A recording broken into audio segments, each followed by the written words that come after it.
Companies have now come out of this period of time. Many people have seen their equity stabilize. So from a valuation standpoint, they look at targets and they look at their own stocks and say,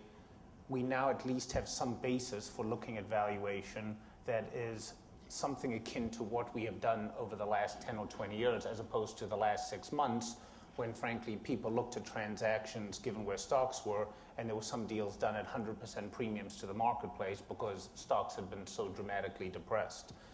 I think what you have is a situation where boards and chief executives now are a bit more comfortable, and when they're more comfortable, they're inclined to go out and start to look at things that they would have thought about in the prior few years, but had put to the side when they were simply worried about either survival or their balance sheet. And I think we have seen in the last 6 months CEOs of some of the biggest companies in the world on television commenting on their own balance sheets and refinancings, things that in prior years they would have never even dealt with or never thought about. So ensuring that they have a stable capital structure and looking at targets that have real strategic merit, I think is going to continue to be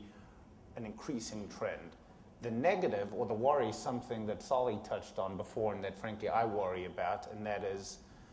I think we saw in our president's visits to China a real worry in terms of where the US dollar is right now and what could happen here going forward. And there are some schools of thought that say that healthcare reform could potentially increase the deficit, hurt the economy, depreciate the dollar, and have some profound effects here going down the road. I mean, that's one school of thought. There's obviously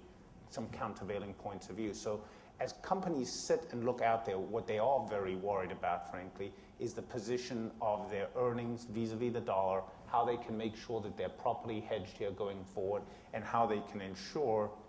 that strategic transactions that have great impacts on sales, volumes, revenues, etc., don't in effect get destroyed by virtue of currency movements that they have a lot of difficulty handling here at this point in time. And that's especially interesting for US companies that sometimes are not as focused on it as much as some of the companies outside the US. So strategic transactions, yes, I think you're going to see more and more of it. It's also interesting,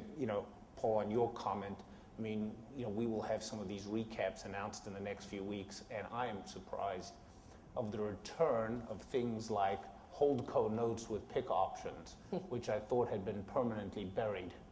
But, it shows you the marketplace, to some extent, has short memories on this, and things start to happen that people 6 months ago had absolutely said never would go occur.